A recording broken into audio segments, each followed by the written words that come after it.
Guy came to the lock after their camped here and he parked there overnight. I think he's a looper. He ain't got the flag.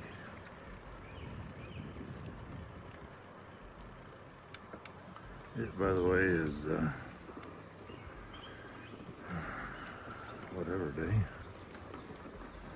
Maybe Tuesday. Just leaving box 21. Campground. That was really pretty good. Sure didn't sleep worth a crap. Got about 11 miles to go. We're gonna have coffee and breakfast. It was turtle egg laying season. They were everywhere. I bet you we saw a couple dozen turtles laying their eggs. Digs them up. I need some.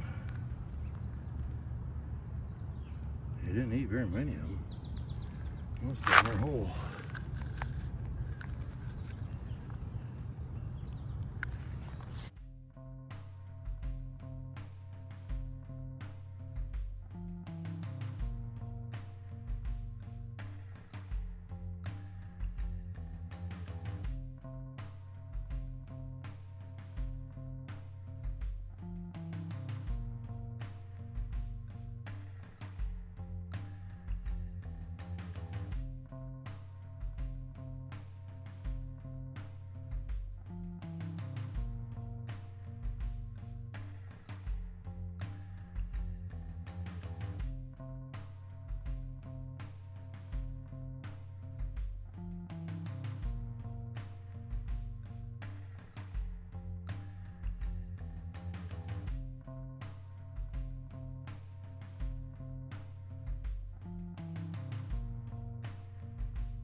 Well, 10 miles an hour is a fantastic way to see a state. It's a lousy way to film flowers, but I did want you to see how many wildflowers there were along this trail. So all these next pictures are wildflowers on just one little segment of this trail.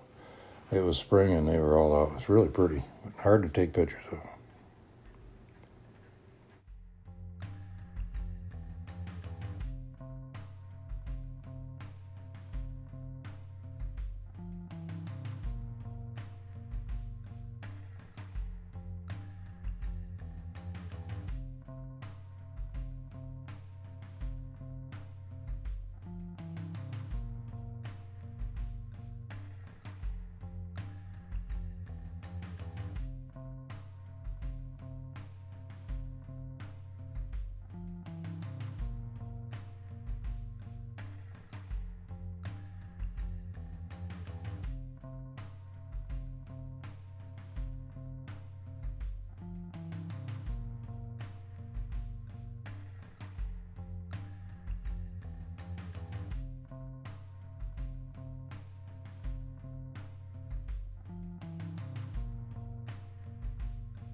Right here kind of looks like the gap. These are these little villages. Little houses.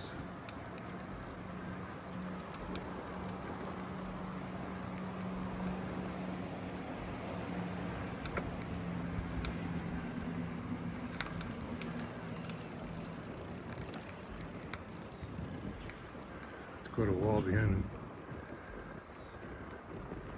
Well, they didn't build any farther back, I guess.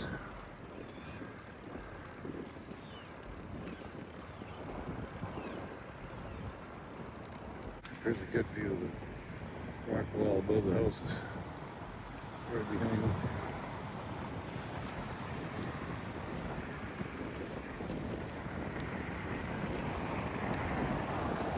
Quite a bit taller than there. That's right out their backyard. Little Falls, New York.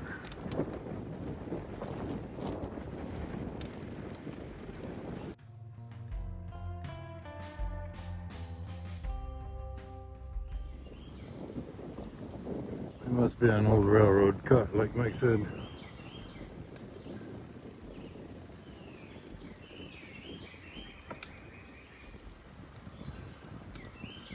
I don't think we're on a canal part anymore.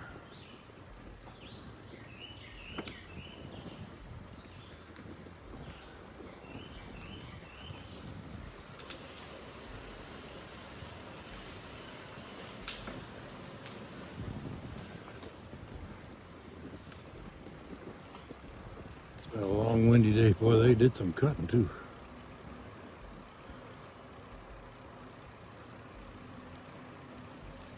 Oh.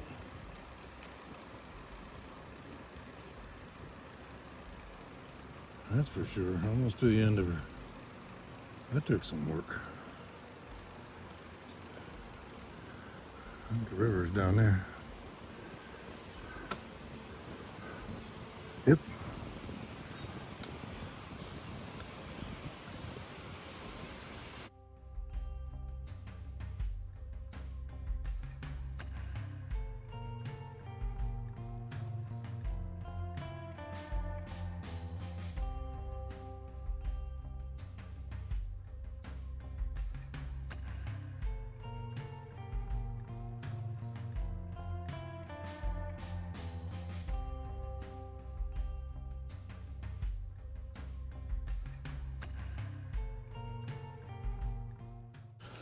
Mike spotted some monuments off to our right, and if you know anything about Mike, he never wants to miss a monument. So we rode over there and took a look at what it was, and it was the estate and the grave of one of the heroes of our Revolutionary War. It was really cool. It's a neat place.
While we were camped here, a tall ship named the Liberty Clipper, who was going to be cruising the Great Lakes for the summer, came and docked here along this Municipal Campground in Marina.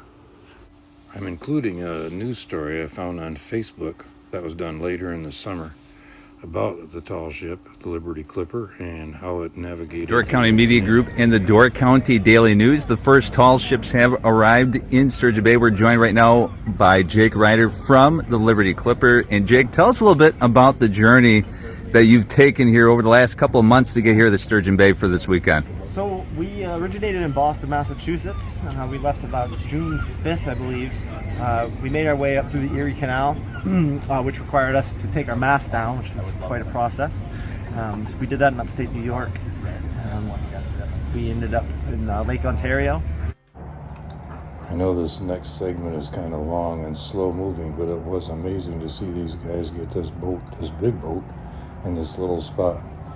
Everyone was a little nervous about whether it would fit or not, especially the boats that were in front and behind it. People even came from town to watch.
Pretty cool, but I don't know if he's gonna fit in that hole.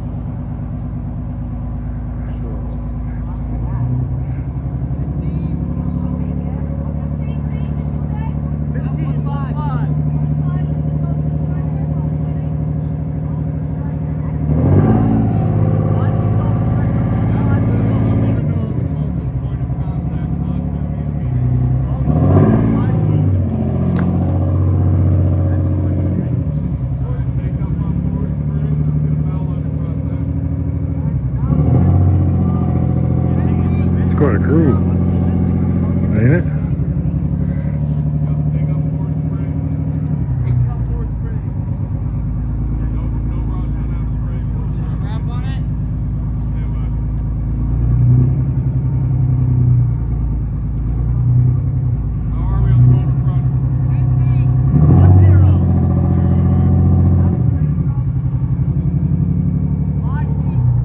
I guess it's gonna fit. Holy cow.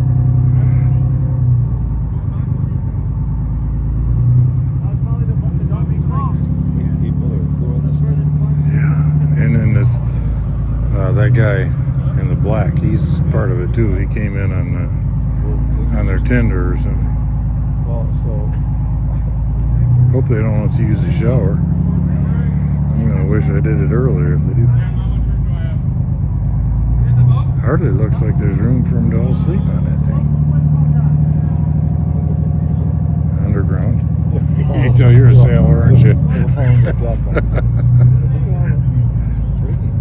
Yeah, no kidding.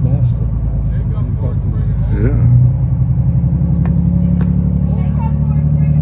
Yeah, I guess by golly, it's gonna make it, but not by much.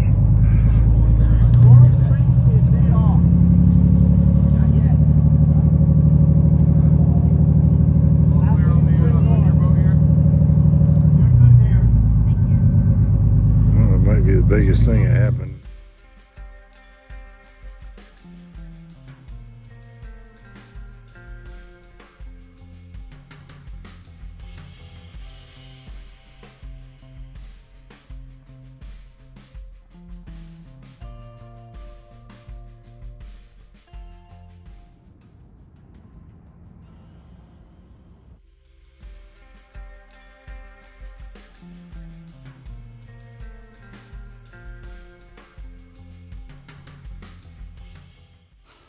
Every day on this canal trail ride was different. You can see we start off by the active canal, and then suddenly we're going to veer off to the left and we're going to leave it and just ride through the woods. Pretty soon we're going to join up and go along the old canal, and we're going to follow that for some of the day. Today was a lot of different kind of riding. It was interesting. It was fun. We're going to come pretty quick to the place where we veer off and go to breakfast. It was an interesting place. It really was. It was like the Cheers program that used to be on TV, where everybody knew each other and they would all talk about each other and their health problems and everything else. This was that, with a bunch of local people, except at a real high volume, because I think a lot of them were hard of hearing, so they would all talk. It's right here is that restaurant. When we were leaving there, Dave rode up and he said, "How was it?" I says, "Oh, you got to go in. This is the most interesting place you're going to eat at in the whole trip." It was a really good breakfast, but it was a hoot. It was incredible to listen to all the locals.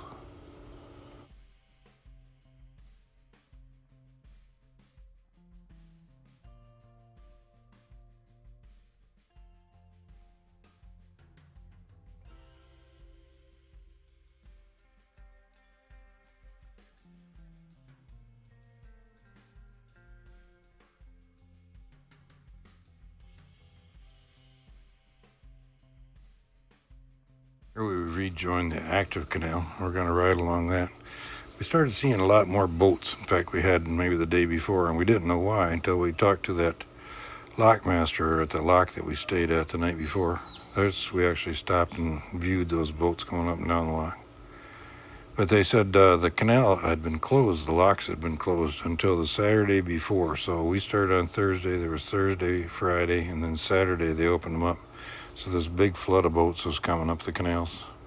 So we got to see that. There was, as we'd look over to our left, we'd see a lot of boats coming up through there, and a lot of boats going through the locks.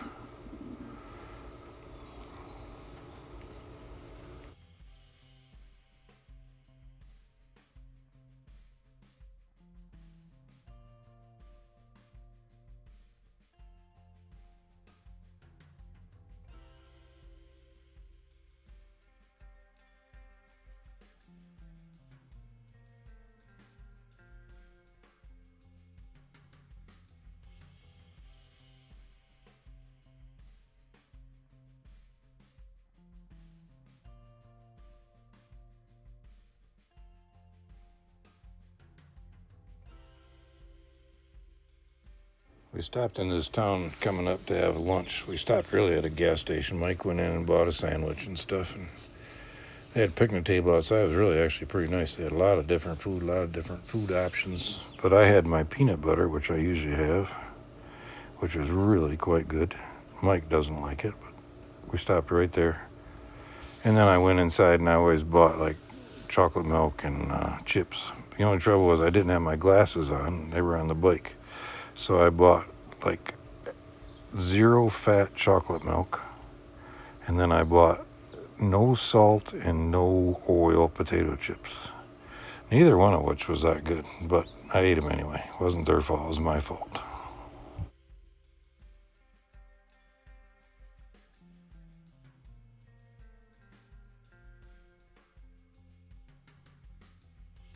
So we were coming to the end of our day, and we wanted to stay at the Johnsville Municipal Campground in Marina, because we wanted to stay down by the river, but we also wanted a shower, and they were supposed to have showers. We got there and everything was locked. We were trying to call the person that was in charge. Then we found out there was another whole set of bathrooms that wasn't locked. So that worked out. She came, the person who was in charge, showed us where we could camp and got us all set up with everything. She said there was one more person that had called and was coming. We said, well, that's probably Dave. About that time he rode up. So we all got set up. We watched that tall ship come in. That was kind of fun. And then we thought, heck, we better get over the shower, because that ship had like 7 people on it, and there was only the one building with one shower in each. So we quick raced over there and got our showers done before they took it over. But it was really kind of a nice place to stay. She was very, very helpful. She said at one point, though, she said there might be some trains. You'll hear some train noises, like there's 4 or 5 trains a night. I only heard 1 or 2, but the next morning Dave said that he heard 4 or 5 an hour. He heard a lot more trains than what we did, but it was exactly what we were hoping for. I don't know why this didn't record the last little bit. We had to cross the bridge there, and the marina and the campground is off to our left.